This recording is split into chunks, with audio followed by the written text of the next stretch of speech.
going on, my friends? Give me one moment. Let me just make sure everything is working properly. So far, it seems to be okay. Great to have you here. Today's session is going to be all about going deep into the topic of light workers, something everybody in this group, whether they really identify with it strongly enough or strongly is. We're all basically light workers, which is why we actually resonate with this very unusual type of information that might have seemed like complete nonsense, 5-10 years ago. You find yourself hearing it and believing it and resonating with it. So today we're going to go deep into the topic of light workers because it's something important for you being a light worker, and I want to be able to help you embrace your light worker qualities and role, because even though it might be against the grain big time compared to people you know and have come to know in your life, it's the path and the role you came to play. And when you can really embrace it, that's when your life can really take off. We must allow ourselves to be who we really are, even if it's an unusual light worker. But once you do so, that's when we find peace and joy and happiness and purpose and abundance, and all those good things that are germane to our true core natural self are there. They're a guarantee, they're a given, but we have to allow ourselves to be ourselves. Anyways, there's more to what I'm going to go into. I don't want to give too long of a summary because I know people are just probably hopping on. What up, everybody? Emily, Linda, Thespina, Andreas, Liz, Christina, Amanda. Good to see you all here. I'm going to wait about, not much longer, then we'll get right into it, okay? Hey, Linda. Good to see you.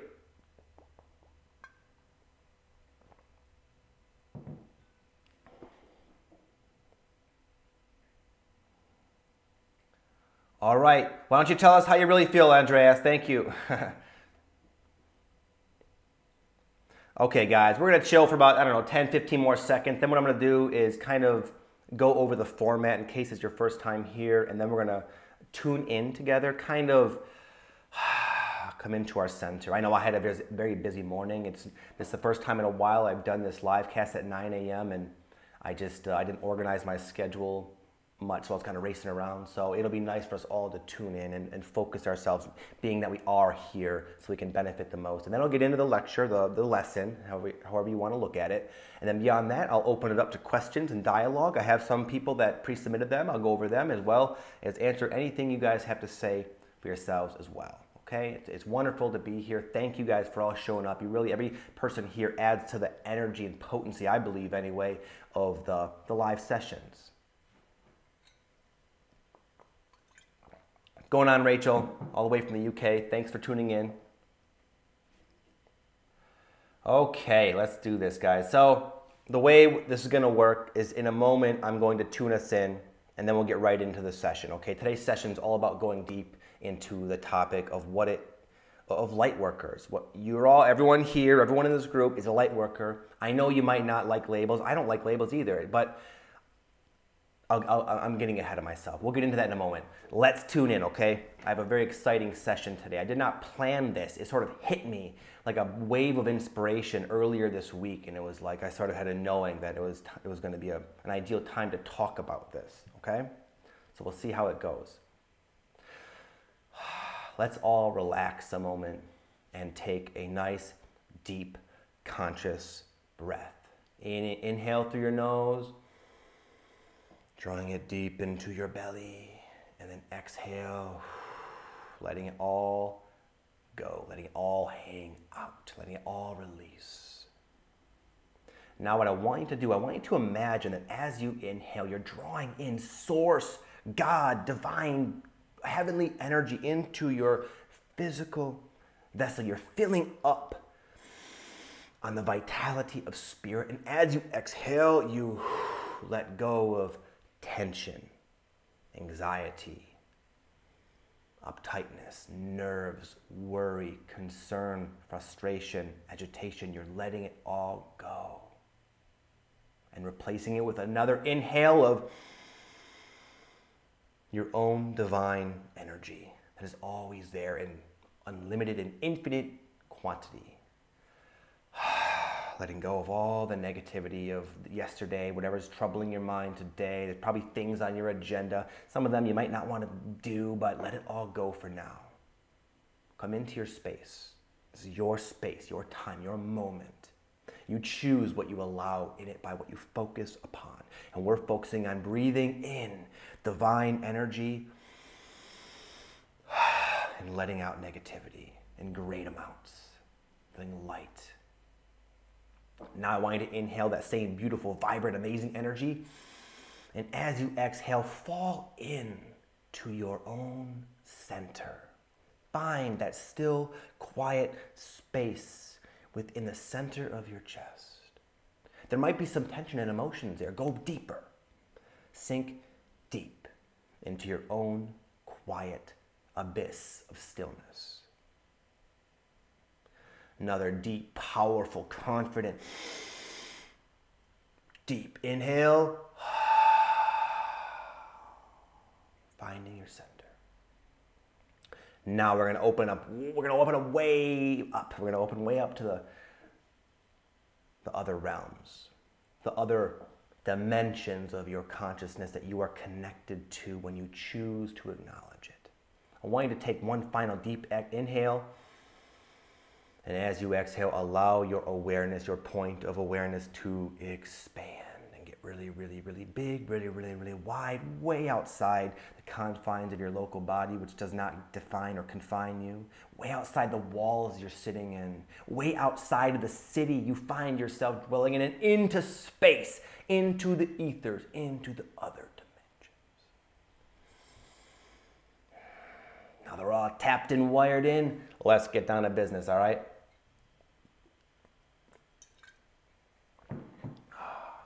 So before we talk about the topic of light workers, we have to allow ourselves to talk about it. It's a funny thing. It tends to be sort of a segregating type of definition that a lot of people are uncomfortable speaking about. You don't want to be egoic and identify with being this light worker. I get it. I don't either. But as I wrote down here, a golf ball, even though on maybe on some level of perspective, when you look at the physics of everything, a golf ball is the same as a watermelon, just as the same as a sandwich. For all intents and purposes, there are differences that I think it's okay that we talk about and communicate with, because in our physical reality, we do perceive separation, and therefore, let's allow ourselves to acknowledge that and allow ourselves to talk about light workers. On one level, they're not special, but they are different. When it comes to roles on this planet, a light worker does have kind of a unique role that is not all that common, not all that supported, hardly at all even recognized, and yet all of you find yourselves being one and feeling compelled to walk this light worker path, that there's no path that's been carved out for you. So it's a very confusing path, one we can doubt constantly, and therefore we don't allow ourselves to embrace the path we know we came to walk. So let's allow ourselves to talk about it, okay? I'm just gonna sort of set the foreground there. So what is a light worker? Listen, all I can tell you, as well as anybody on this planet, is my intuitive interpretation of the idea of a light worker. And for me, I resonate very strongly with this book. So much of what I'm going to say is going to sort of be inspired by this book by Dolores Cannon, The 3 Waves of Volunteers. For those of you who don't know, Dolores Cannon is like a very excellent hypnotherapist that she worked with thousands of people, maybe not thousands, but lots and lots of people all over the world. She was a very old woman, and she's deceased now, but she spent her whole life taking people deep, deep, deep into these trance states where she could communicate with their like spirit self, their higher consciousness. And she has loads of thick books just like this that she just sort of she just wrote off, she just basically logged everything that she heard. And from all different types of people, all different countries, all walks of life, this same very unusual yet very inspiring information would come through. So there's these very undeniable themes and patterns that many of you would probably find yourself resonating with, as unusual as it might be. So again, this is going to come from that, okay? So a light worker is one who heard the call. What is the call? The call was put out when it got to a point when it was undeniable that planet Earth, left to its own devices, was heading in a very negative timeline, a very negative and unpleasant trajectory. So bad that it would actually inevitably lead to its own demise, an implosion, if you will. But that would not only be localized to the Earth, that would actually ripple out into other dimensions. Many other civilizations and dimensions would be highly affected by the Earth's insane direction it was going in. But there are these cosmic laws, apparently, where the higher forces that be, that sort of monitor the Earth's comings and goings, aren't allowed to come in directly and impose their will and take over and change things, even though that would probably be for the best. So there was the call put out. People, souls, beings from all over the cosmos were given the opportunity, some of them, to come down to Earth and change it from the inside. Many of you are the light workers that heard the call. Maybe you've never had a life here. Maybe you've only had a few just to prep you for this. Maybe you don't really feel like you fit in. That's probably the case with a lot of us. But you came here for a specific purpose, to alter the trajectory by raising the collective frequency, by raising your own frequency and expressing, creating from a higher vibration for those who are open to it, to see and benefit from and inspire, to create this ripple effect. Okay?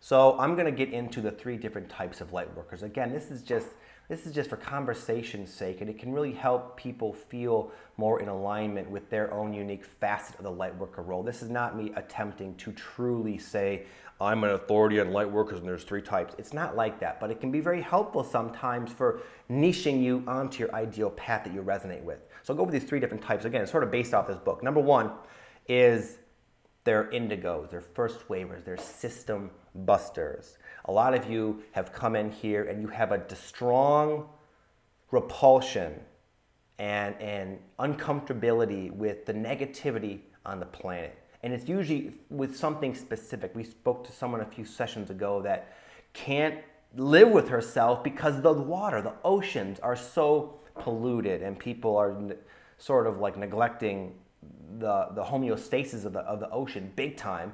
And it's like, it's not keeping me up. I care for everything as much as I can, but it's keeping her up. It's ticking her off. She's got the indigo spirit, like something's got to be done, and I don't see enough going on. So some of you have that with something. I had that in a sense with like the spiritual community. I saw when I started going through my awakening, there wasn't very much out there. I felt what I was going through was a very valid and profound and experience that really warrants a high level of guidance and support and recognition. And I had to kind of forge my own way. And I made so many painful mistakes and wasted so many years that I had a frustration, sort of an indignation about there needs to be something better for people. I know I'm not the only one here. So when you want something done right, you gotta do it yourself. So I'm gonna get on YouTube and do it. That's kind of my expression of it, okay? Now, that not everyone has that. Not everyone has, like, I have this strong passion that you guys can feel. I would not be happy if I wasn't expressing it fully, like, every day. Not everyone has that, and that's okay. And some people look to the indigo type of light workers, for lack of a better term, and say, wow, what's wrong with me? I don't have that. A lot of people are second wavers, more like antennas. You just sort of came to be. You didn't really come to do anything or create a big YouTube channel or tackle the problems with the ocean. You came just to be. You probably find yourself enjoying this content and you just soak it up and you like it and you're happy in your kind of quiet little life. You might feel guilty because there's no inspiration to do anything big, but you are doing something big by existing here. By radiating your high vibrational energy that you're doing, by aligning with these awakening energies and raising your own frequency, your existence energetically is helping the planet as much as any of these indigos who happen to express themselves overtly where everyone can kind of see. It's all equal, it's all valid, it's all the same.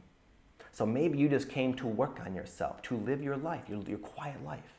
Maybe you just like being a good parent or a good friend, or literally just living alone and having a nice peaceful existence, painting. Maybe not selling your painting or trying to go crazy with it, but you just like painting and writing and reading. And You do things, you fill your day with things that please you. And therefore, you're always emitting this pleasant energy out there. Maybe you go out into the street and go to the grocery store and you run into people and they're like, oh, you affect people energetically. I read this book, Blink, and it gets into the science of just how instantaneous our complex biochemistry and brain is affected by various stimuli. So when you go out there with this big old beautiful energy, you're affecting people, even if it's not on a conscious level. So there's that. And then there's the third type, which are like the new children. These are ones that they're kind of a mixture of everything. Some of them are the indigos, they're going to go out there and change things. Some are not, but they're very highly connected. They won't really require the lengthy sort of arduous process we're going through. And they are the ones that I think are going to really emerge on the scene and kind of take over this place in a very good, much needed way, because they're so connected. They're less likely to be corrupted like a lot of us indigos and first wavers. We fell and we've fallen into these holes and these traps and we've had difficulties, and we're lucky to make it out of our lives. Some of the tough lives we've chosen to walk. These new children are more like, they got this bubble around them where they are not going to be touched. Doesn't matter. They will not be broken down. And they know who they are. And they're highly psychic, highly intuitive, highly intelligent. And they're so ready to rock and roll, it's not even funny. Anyways, there's that. So now what I want to do, that's just kind of a breakdown. You take that for what you will. Maybe get something out of it. But now here's more of like my experience in order to share some keys to happiness as a light worker. And there are some keys to happiness. There's many things that we do earlier in our journey that prevent our happiness from being here now. Because again, like for me to feel compelled to do what I did, like leave my whole life behind, my whole identity of being the Victor, the trainer, and start sharing stuff that I didn't even, it was almost weird for me to talk about. Some of the content on my videos, I'm like, I feel inspired to share about it, but logically, I'm like, this is freaking nuts. People are gonna think this is wacky. So I resisted for so long. For several years, I knew I should be doing this, but I stopped because I just couldn't wrap my mind around it. And yet in doing so, as unusual as a path as it is, it's very fulfilling to me. It fuels me. When I'm in alignment with my path, I am very much supported and my life is blossoming very quickly. But that did not start happening until I finally let my guard down and embraced my role as a light worker that I always knew was there, that is there. So it's not easy. So here are some keys that kind of helped me.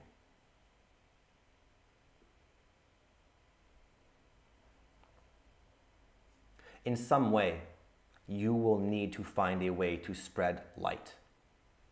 Spread light, spread your energy. It's not enough. Even if it's the second wave, you're gonna find a need to, even if it's you just working on yourself and going out there and just being. And you might feel compelled to paint in solitude. But that's the same thing you're creating with your energy. You're not just taking in information, you're using the information to grow and expand. And then there's you got to complete the circuit with some kind of expression, whether you share it with the world or not. Otherwise, you'll feel backed up. You'll feel incomplete. You'll feel like you are missing something.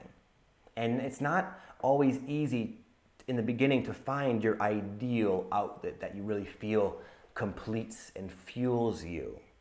But if that's you, then it's time to start experimenting. If you feel backed up, if you feel something's missing in your life, you identify with all this craziness I've been talking about, start experimenting with outlets. Find a way to spread your light. I guarantee you it's going to uplift you in ways you can't imagine. It's not going to make life hunky-dory or rosy or perfect, but you're going to have a strong sense of purpose that will be an undertone of all maybe the drama in your life, and it's going to make it 100 times easier to kind of go through this existence, even if you find yourself wanting to get out of Dodge. Okay, find a way to spread your light. You'll be a lot happier and feel more complete.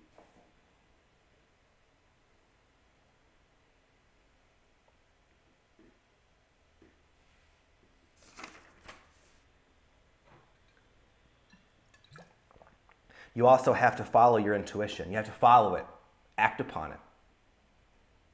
I know, sometimes it's like, what? It doesn't make sense. In fact, one of the questions I'm going to answer today is from someone who's feeling guided, inspired, intuitively nudged to write a book.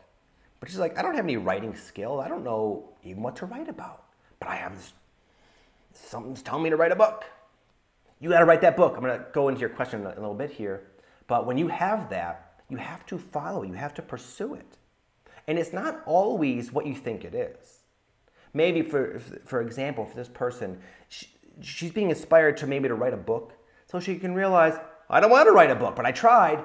But now I know I want to do this. And then it's just, you need to get on this perpetual motion of listening and following your guidance, as backwards as it might seem to you. You will be led where you need to go, come across the people you need to come across, learn the lessons you need to learn, have the healings you need to have, and you will start to really blossom. You'll go beyond this exponential blossoming, literally, when you follow your intuition. And when you don't, everything freezes. Your life will kind of conspire against you. You get a lot of bad luck, it'll seem. It's only saying, listen, you know what you need to be doing, and you ain't doing it, so here are the results of that. But again, I didn't, but I want to say this with more sympathy because I know how it is. I had the same intuitive nudge to sell your businesses, leave your home, move into a small-ass RV with your little kids, and drive out to San Diego on completely blind faith while in a whole bunch of credit card debt. It wasn't easy. It wasn't. But in a year and a half, my life became something I could have never possibly imagined. Okay, so for you light workers who feel this calling to do whatever it is you feel called to do intuitively that you know, you gotta do it. It's just a matter of how much do you want to resist and suffer the consequences of resisting. It's a matter of time before you do it anyways. Start now and know you can trust that. And then even just your path that will be carved from your higher consciousness, drip feeding you the next step after the next step after the next step. You will be an example of how one can accelerate their life, come into their own, and finally find happiness and peace and serenity. And all the people that might have thought you were a weirdo, they're going to be, some of them, not all, but some of them will look at you and they'll feel inspired. They'll start getting those same callings. It's not just the light workers who have intuition. We all do. But a lot of people have been so dumbed down. They've been so disconnected from it. And that's why we are here to be an example, to be a bridge so people can reconnect with their own intuition. Everybody can get on this exponential path of expansion and acceleration in their life. But it starts with you, Wei-Shou. You're the path carver, okay?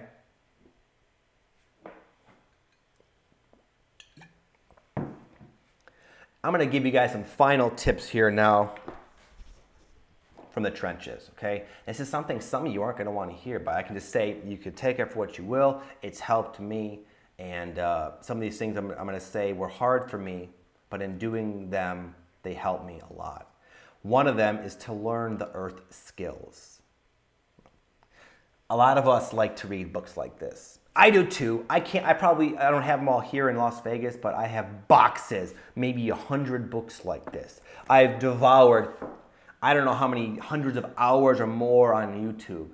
But for me to be a light worker, there's a lot of skills. For me to get my message out there like this, and on YouTube, and with a website, and with a podcast, and a blog, all that, I had to learn a lot of stuff that was not especially exciting to me. It was sort of like, I wish I could just manifest it like that, like poof. But it wasn't working like that. I was denying the fact that I chose to come here to Earth. And on Earth, this is how the game goes. Sometimes you have to learn some stuff you don't want to learn that might be less exciting, but very practical, that will allow you to spread that light. So I find myself, most of the books I read now are just, they give me like earth wisdom because they help me be a better speaker. I actually enjoy them. And you might notice a lot of the references I make in my videos aren't from books like this. They're from like, just other books like that. I'm not telling you what to read, but I'm saying maybe you want to write a book, But you don't want to take the idea of taking the time to maybe buy a course about writing books or something is like a headache.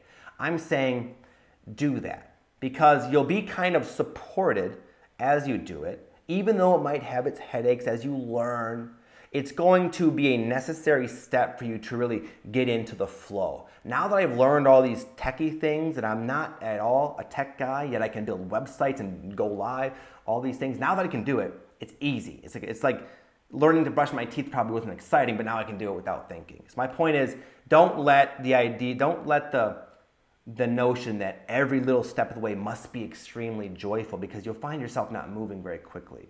Learn what you need to learn to do what you want and came to do. Okay? I resisted this for a long time.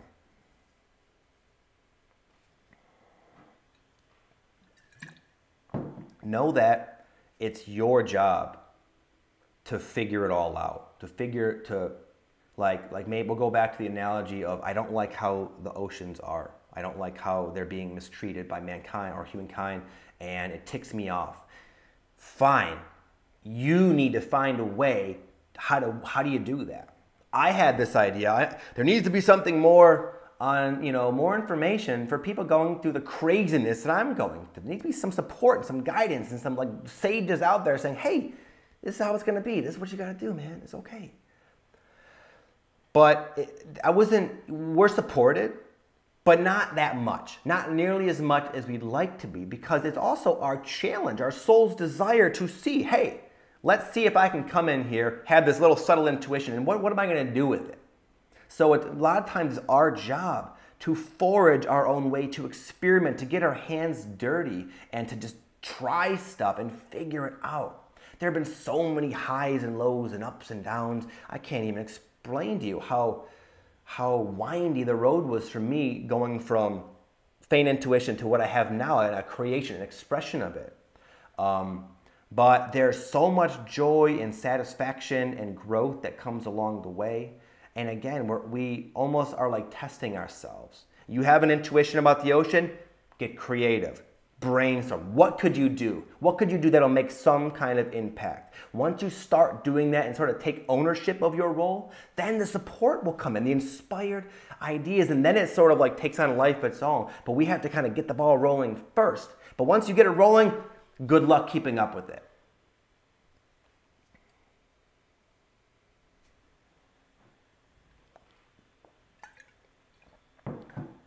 Lastly, don't bother. Don't waste time.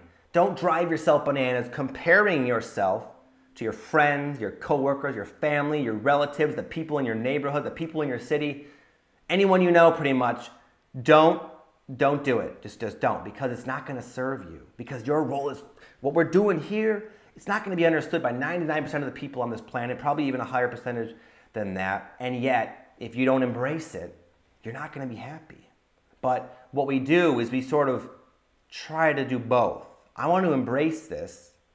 I have a bit of a loneliness, so I want to sort of find a way to get my friends and family to support me and understand me. They're not. If you have someone in your life that really will support you in this, then you're very lucky and feel blessed. But most people aren't going to have that, so it's okay. You got to march to the beat of your own drum. You got to emit your own rhythm here, okay? And it's not easy when you have this deep calling that no one understands. Maybe you just stop talking about it altogether and you feel like you're just lonely bird, just no other birds in the sky.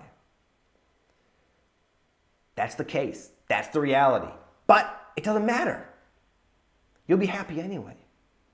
I promise you, you figure out a way to spread your light and you will eventually get momentum going and support will be there. You'll run into people like yourself. Maybe not 500 people, maybe not a whole family circle, but you'll have people in your life, soulmate resonance type of relationships.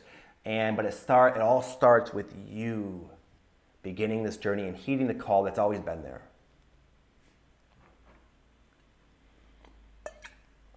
Okay, my friends, that's my conclusion of this. Now I will go ahead and take questions. I hope you enjoyed that, okay?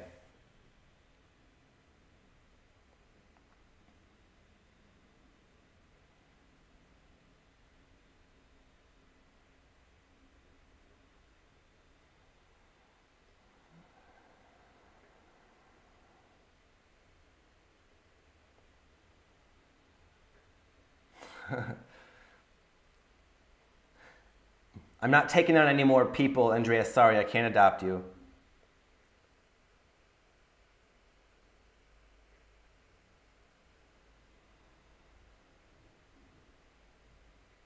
Okay, so none of these are questions, people commenting. So thank you for all your feedback. I'm glad this resonated with you. Liz says, Victor, can you organize a retreat so we can all get together? You bet, Liz. I'm going to be doing that. I'm getting all my ducks in a row right now up until the first of the year, and I believe the beginning of the year is when I'm going to start this whole new thing. This whole new, where I do events and retreats, probably some private, more personal retreats. I even thought about doing some at my house with like maybe 10 people or so, where we do some stuff for about 3 or 4 days and have kind of a transformation thing, maybe in Sedona, maybe out there in California on the beach or something. And I might go around speaking as well. So yeah, for sure, I'm on it. It's the next step for me, big time. So thank you for your interest. That's reaffirming.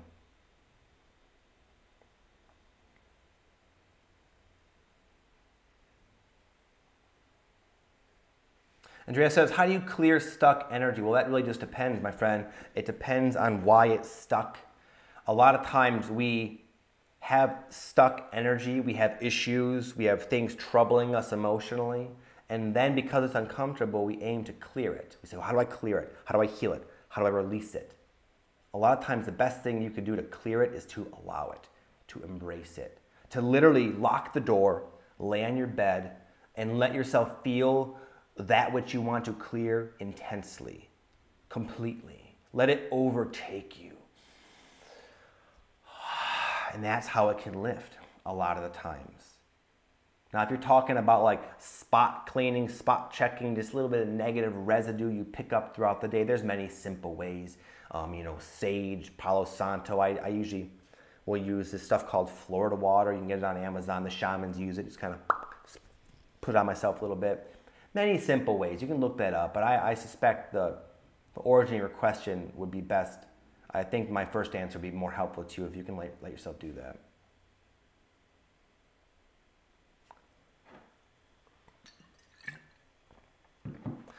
What do you think of Unlimited Abundance course? I'm doing it. I'm not familiar with that exact course. I believe we all have the abundance that we truly need to live the lives we came to live.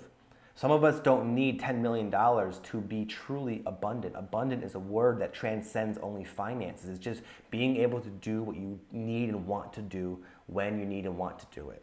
That's abundance. And when you start following that path I share with you, you're abundant from the get-go. Maybe not, mentally. Maybe not, like I was always abundant. I was able to do what I needed to do the whole time, even though there was some debt along the way, some fearful nights where I wondered how I was going to pay the bills. It always would work out when you sort of are fueled with your intuition. But your course, I would say, if you resonated with the idea of doing it, then do it. If it felt exciting to you to sign up for that, then embrace it and go for it. It'll probably work for you. Okay. How did I quit my gym business? That was not an easy one. I just did it. I resisted my knowingness, which was that I needed to be done with this for quite a while. I resisted it. I tried to find ways to make it work. I kept changing things, trying to find a way that would satisfy me. But there was nothing there that could really match what I felt like I needed to do and wanted to do and felt guided to do. So it was just a matter of going through the 6-week process, the uncomfortable 6-week process of everything that came in with it.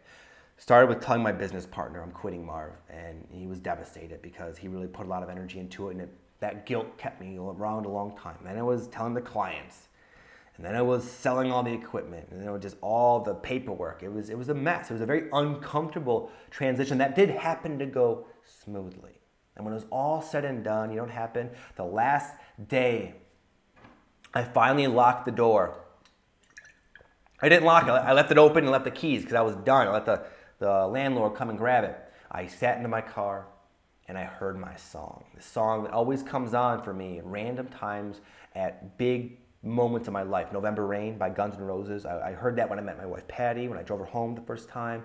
I hear that at very important, pivotal moments of my life, and I heard it.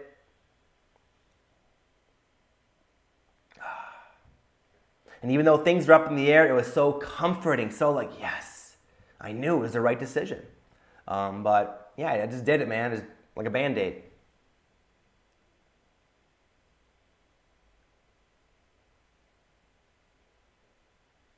Amanda, what I would do if I were you, I would acknowledge and admit and accept fully the reality that you don't want to be doing this anymore. There's something else you want to do.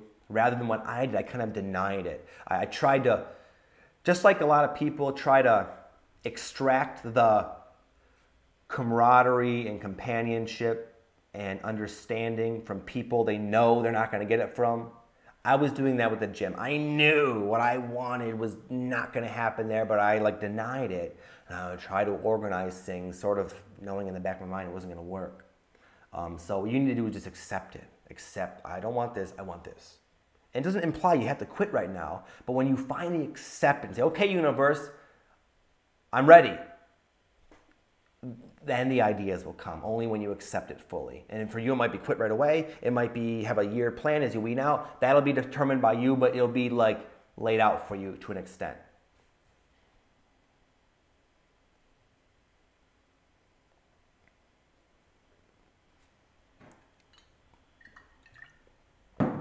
Rachel, that's a good question. When you feel drawn to do something else, do you act immediately or do you let the idea come to you several times?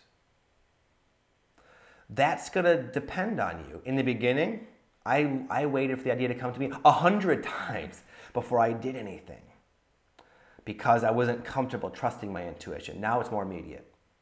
But you got to also honor your own experiences and your own beliefs. I really believe, I know that it works for me because I've proven it to myself 1,000 times.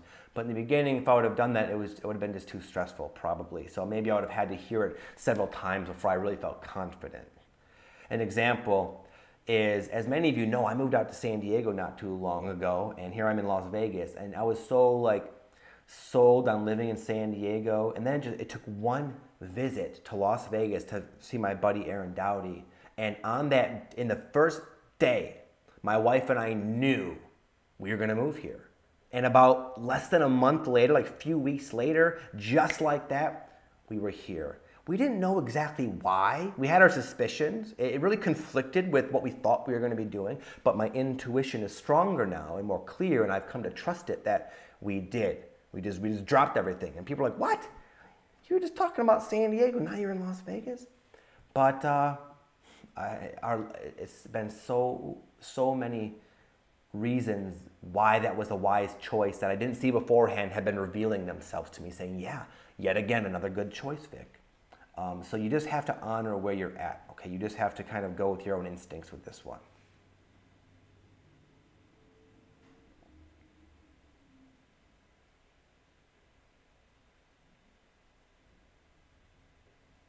Yeah, Amanda, my husband is really against me quitting my business. My partner is really against it also. Yeah, that was the case for me. Everybody was against me quitting my gym business. My parents, everybody who knew me was like, why? Why would you do that? You busted your butt for 3 years and now it's like doing really well. Even though you're having some troubles, maybe a little bit, it's like, really? I knew that was what almost had to happen energetically. I felt like I could not sustain my physical body denying my own truth, no matter what other people said. And I assume that'll sort of go down for you too. But that's okay, you'll be happier. You gotta follow your own way. It doesn't matter if people don't get you. They're probably not going to a lot of the stuff you're gonna be finding, a lot of you guys, but the things you feel called to do, don't expect too many people to really understand.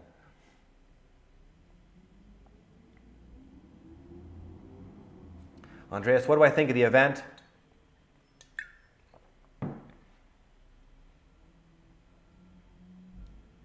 I don't think anyone really knows as much as they say about the event. I think it's something that we all intuitively feel connected to the idea of. An event implying a vibrational jump like we've never experienced, where we literally like transform what we are into something brand new, a very higher conscious being, a whole new like dimension of consciousness opens up. Feels like that's going to happen at some point, but I'm not holding my breath. I don't need it to happen. You can create an amazing life now. It's sort of a transition, and we're kind of in between worlds right now, and there's enough of the new that you already can tap into and live a very high vibration, amazing life now. And it doesn't serve us to wait for something to fix us, because the event's going to affect you in the proportion of the vibrational changes you've been making this entire time anyways. So you kind of get what you put in. That's my perspective anyway. Okay, I could go much deeper. I have a whole video on my YouTube channel that really expresses my opinion on that if you want to check it out, okay?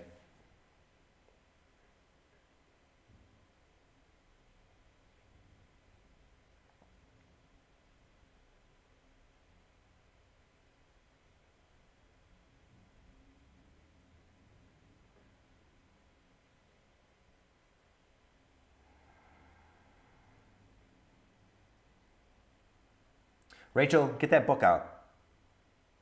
She said, I've written a book, and every time I hear you talking about it, it sounds like you haven't done anything with it. Why not? You could publish your book in like 5 minutes on Amazon and get it out there. Share it with the group. We'll check it out. Get it out there. That's the hard part. A lot of times we can feel really good. I'm having so much fun writing this book. It's so great. And then you get towards the end, and it gets a little harder because you're getting closer to where people might see it. You'll be judged. Is it good or is it not good? You know, am I just naive thinking it's awesome? Maybe it's not. Oh my God. And then it's like, it's done. Let's hide it. Don't. It's these crucial points that'll make or break your life. You gotta throw it out there. There's been many times I do that. I feel great making a video. I felt great about this topic. It's funny, the whole Lightworker topic. I felt like it's so inspired to do it. I took all these notes. And then I put off writing an email to you guys saying what I'm going to do on this topic, because I too was like, is this freaking nuts doing a whole Lightworker thing? This is, you know. But I did it. I made myself do it because it was uncomfortable. And I had a great turnout. Everyone seemed to really be liking it, okay? That's usually how it goes. You can trust any creation you make when you're in that inspired flow state, okay? Get it out there. I would set a date and a time and say, this book will be out by this day and time. Just do it, regardless of your nerves.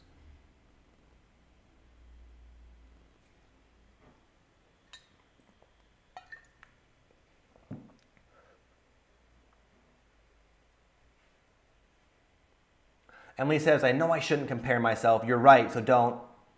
Preface with that. But my path has yet to be very professional. Mostly emotional love life. It keeps being soulmate. It's like all about soulmates and going in and out of soulmates coming in and going out of your life. I feel like no one relates. It doesn't matter. You're not going to, even if people relate, it's not going to help you, because these are your lessons. These are sort of the themes your soul chose to come experience right now.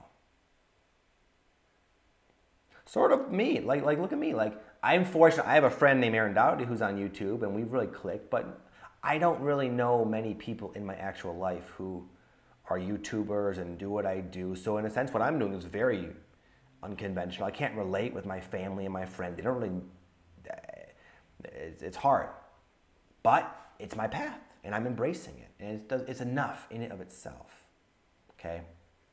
So as I said before, don't expect people to get you. It's okay. You just have to kind of do and use what's in front of you, because that's what your soul decided to put before you, and it's going to serve you in a very big way as you just keep going forward on your own journey.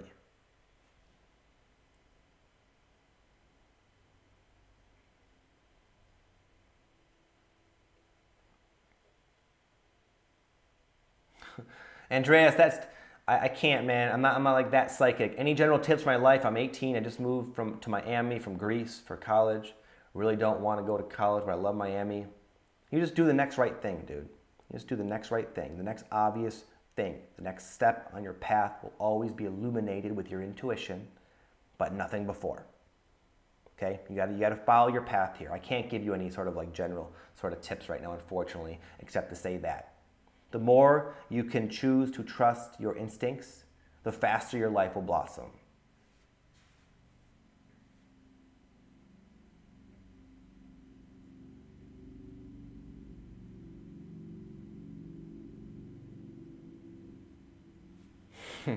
Christine. Victor, I loved your podcast, especially the warming up for contact one. Thank you very much. I had fun with that one too. I can become a bit preoccupied with wanting more and more signs from ET family. Any tips to remain balanced? Is honor your intuition about when it's appropriate and ideal for you to dive into those topics. There's a time when the next step for you will kind of fall into your lap in the form of maybe an episode on cosmic disclosure, or a YouTube video, or a book or something, or just your own experiences and synchronicities. It'll be natural, there'll be a buzz about it, but then that will go away. When that goes away, you got to let it go, because you're not going to advance further by sheer will. It's something that, it's like, I think I've used this analogy before, but it's like my 9-year-old. It would not serve her to really study right now all about college. What are the different highs and lows of college? How does one make it through college? Geez, I have to get all these books and I don't know. It's like too much for her. So she's not naturally inspired to learn about college, but she literally could. I'd let her on my computer and read all about college, but it's not going to serve her. It's not appropriate for her right now. And usually you can tell pretty obviously when it is and when it isn't, and when it isn't, just cut it off. There's no tips, just don't do it, because it's a waste of your time. It'll make you feel unbalanced. And usually you'll get enough signs from your spirit that'll say, hey, give it a rest right now, and then just listen, okay? Sometimes people who really want to reach up in that way, it's a matter of them meeting them halfway.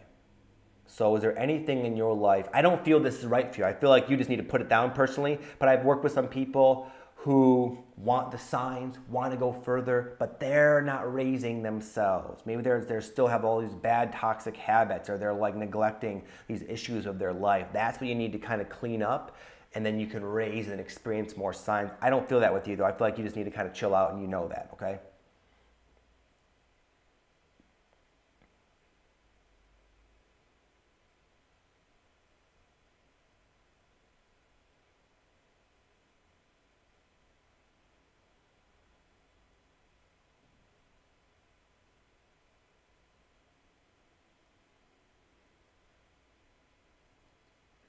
Yeah, Amanda, some good suggestions, but she says, does anyone else have to hold back on meditation because you become so spacey? I love to meditate, and I would meditate half the day if I could. Yeah, a lot of it is taking enough time to come out of it and grounding yourself, as other people have said. That would happen with me as well. I would love to meditate. I got kind of good at it a long time ago, and I'd get really, really, really, really deep.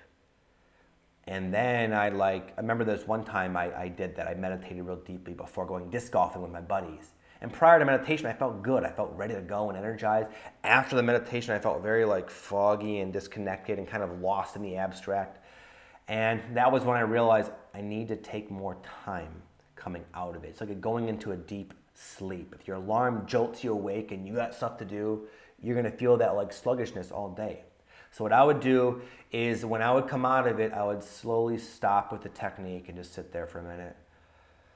A couple of exhales, or inhales and exhales out my mouth, and I'd sort of become aware of my body, kind of wiggle my limbs, take my earplugs out, kind of get used to the sound. So you see where I'm going. Then I'd open my eyes and just sit there for 3 or 4 minutes. And then I would go about my day. If you rush that, the deeper you get, the longer that has to be. Also, if your intention for meditation is inauthentic, it can do that as well. To say you're trying to get something from meditation, and that's not going to work. So you're doing too much of it, and this is your signal to say you're doing too much of it. That could be the case as well. You just got to ask yourself.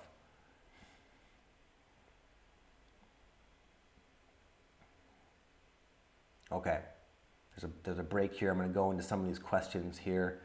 Let's see.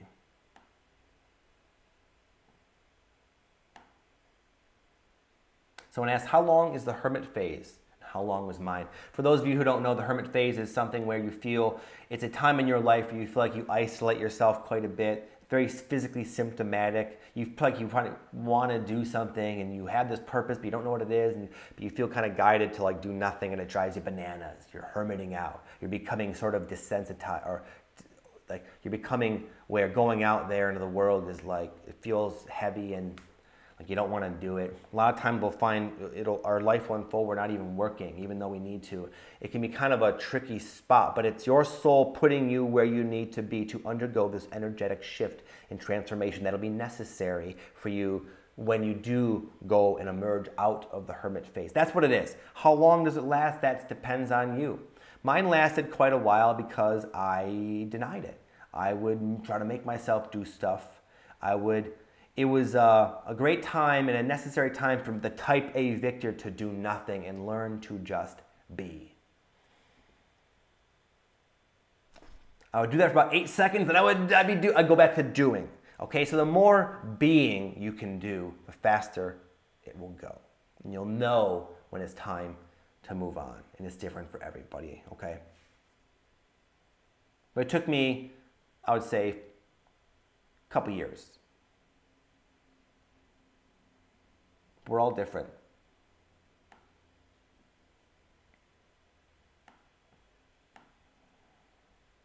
Suzanne, okay. I'm stuck in a toxic situation right now. I'm doing my best to insulate myself from the negativity, to keep my path of spiritual development and to be authentic to myself, etc. But I'm like, there's a toxic person in my life. However, I can't see a way out of this situation. I wondered if you had any intuition or ideas about what the universe might want me to do in order to break out of this situation. Is there something I'm missing? Yeah, I have a couple things to say, but then I have my intuitive response, which I'll give you in a moment. Real quick, the preface, we oftentimes don't see the way out. We don't need to see the way out, but there always is a way out. Just because you don't see the way out doesn't mean there isn't one. I would invite you to do this, Suzanne. It's a technique I use sometimes with people. It's called the theater of your mind technique. So what I want you to do, and you can all try this with me right now, with something else going on in your life. We'll kind of do it together. So imagine you're in this theater, a beautiful theater in your mind of your own creation. There's a screen over there. You're in these cozy, lazy boys chilling back, watching the screen. You're not affected by what's going on in the screen. It's just drama on the screen. It's not really yours. It's a movie, the theater, right? So you're totally chill, no matter what's going on. Your life situation is playing before you on the screen, but you can see it objectively. You're not attached to it. Even if there's emotions present, you can sort of look at it objectively, clearly from a higher perspective. Now, get up and go backwards. Go to the back of the theater, so you're way, way back. Sometimes it can be uncomfortable when you're in the front row, you know, in a movie. Now you're way back there. It's totally relaxed. You're just chilling out. Look at your situation, Suzanne. Look at what's going on with your life. Look at just you being stuck, or anyone watching, whatever's going on with you. And I want you to ask your higher self the question. Ask your intuition. See what comes up. Say, what is the significance of this? What am I missing? What am I here to learn about this? Any question you want, and wait. If you've done this, you've created sort of a psychic space for yourself where you can hear your own intuition more loudly. You get a feeling, an idea. And I want you to ask yourself why you're stuck. You'd be surprised at how easy it is to get answers when you take a moment to kind of set the stage like that. Okay? But my interpretation is this. A lot of times we're stuck because we're not using the power we have to unstick ourselves. Like maybe you can move on. Maybe you're not actually stuck, but you're afraid of what you'd have to do to move on. Is that it? I was working with a client, and she was always really just going on about her family and her negative family, and she's stuck there. But she was only working 1 day a week. She was a little younger than me. And I was like, why don't you just move out? Get a job and move out. Well, I have school, and I don't know if there'd be enough time, all these excuses. basically because she was afraid of that. She was comfortable in her toxic situation more so than her desire to liberate herself. A lot of times we'll get stuck when it's possible for us to move on, but we're choosing not to. That's my interpretation. But again, it's only just reading your thing. If that's wrong, then you got to honor your own path. That's my instinct, though.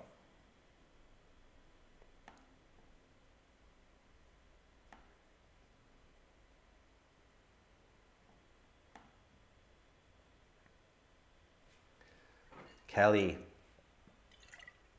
Hey, Victor, I have chronic pain every day, health reasons and such. Take pain meds, and I'm doing my best here. I'm meditating. I've also been told I'm an empath. And essentially getting to your actual question, you're saying that you saw a shadow person turn from the middle of your bedroom and walk towards a closet. And you're wondering if it's because of your depression that you're seeing this. She states that I was crying and praying at the time this shadow figure came into my awareness. This is what I have to say, Kelly. When you're strong enough, crying and praying, not saying don't pray, but when you're in that desperate help me phase, and yet truly you're strong enough to not be exhibiting that energy, you reflect the results of that energy in something like that. When you have the ability to attract what you need and don't use it and rather are like, God help me, God, I'm so... out of that, we all get like that.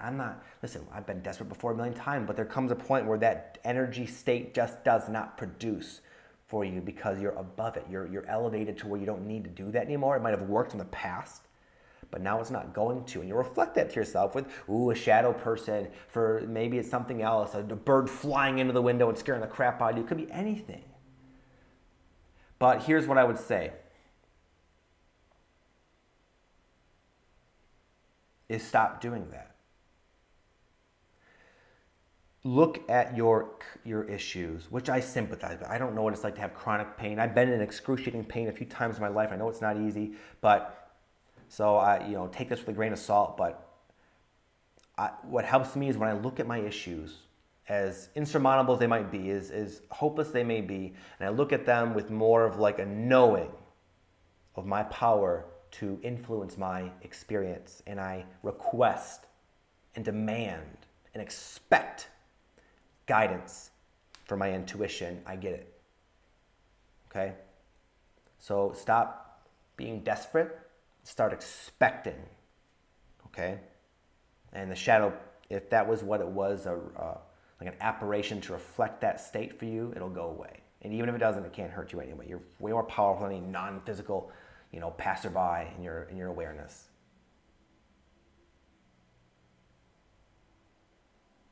And with the pain,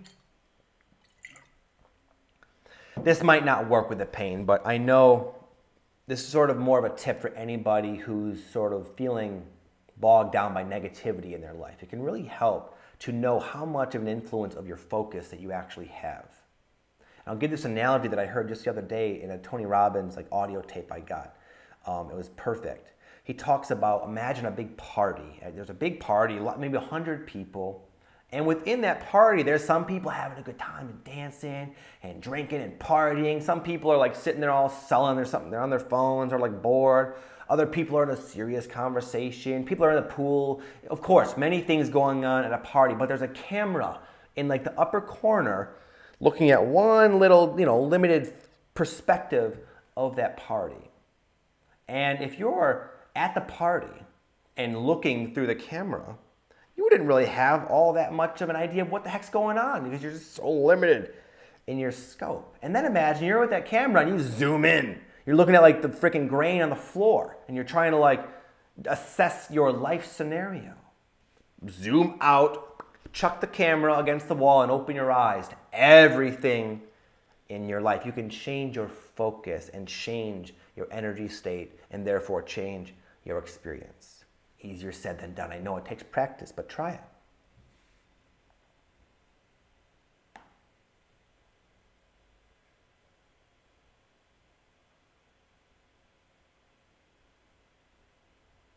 Amanda, what are shadow people? Well, they're different for everybody.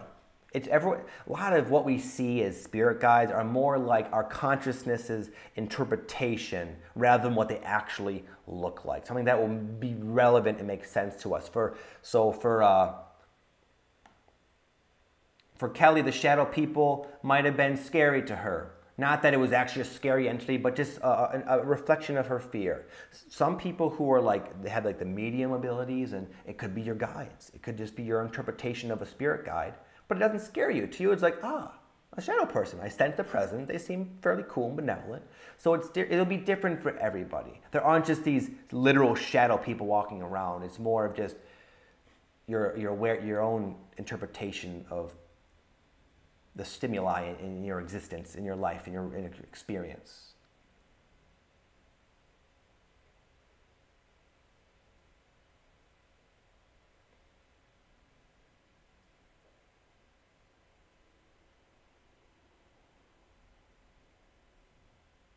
Thank you for that tip, Christine.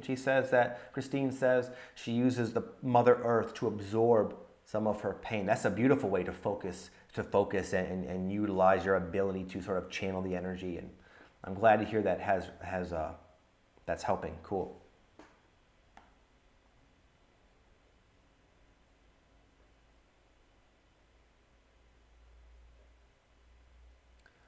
This is for Christina.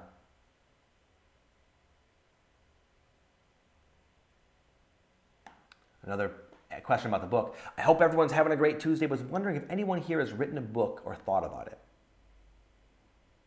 For about 5 months now, this idea has been on my mind and I keep dismissing it. Thinking, what would I write a book about? Valid question. My writing skills aren't that great. I don't think I'd have a good enough story or novel or a self-help book or anything. But the idea keeps lingering. And it's like someone on my shoulder tapping me saying, start now, start now. So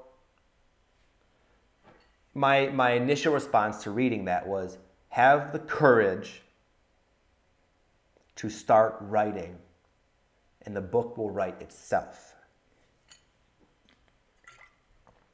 You don't have to rely on your limited life experience.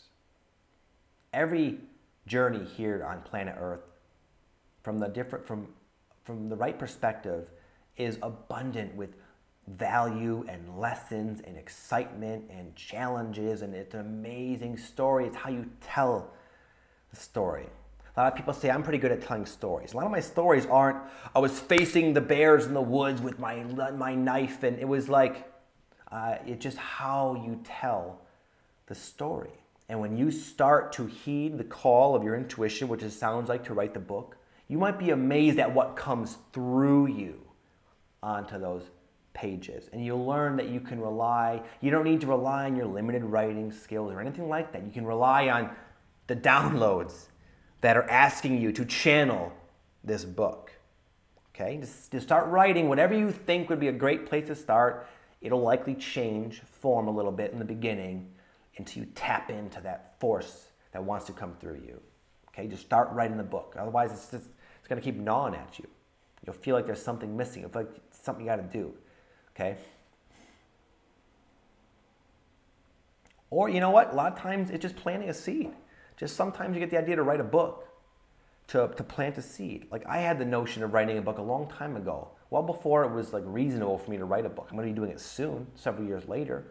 But maybe I wouldn't be doing it now if that seed wasn't planted back then. Okay, so just trust everything. I would give it a try. If you really feel strongly enough like you should be writing, then try writing and see what happens. And again, you can rely upon your higher self to kind of hook you up with some good content.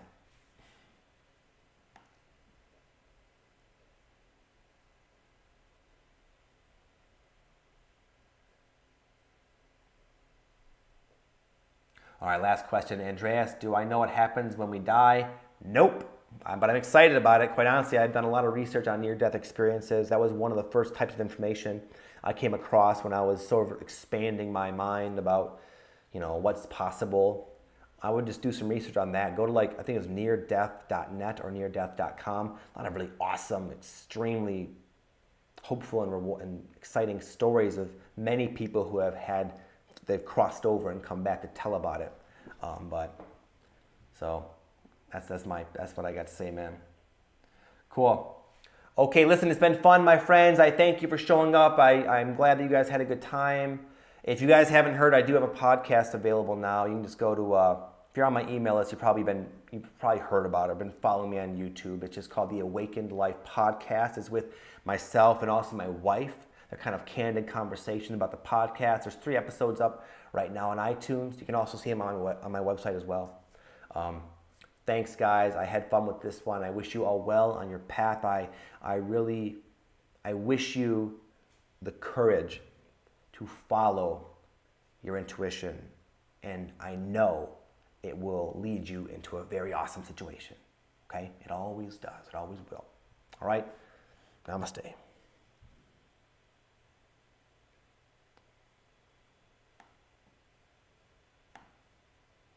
Now, goodbye for real.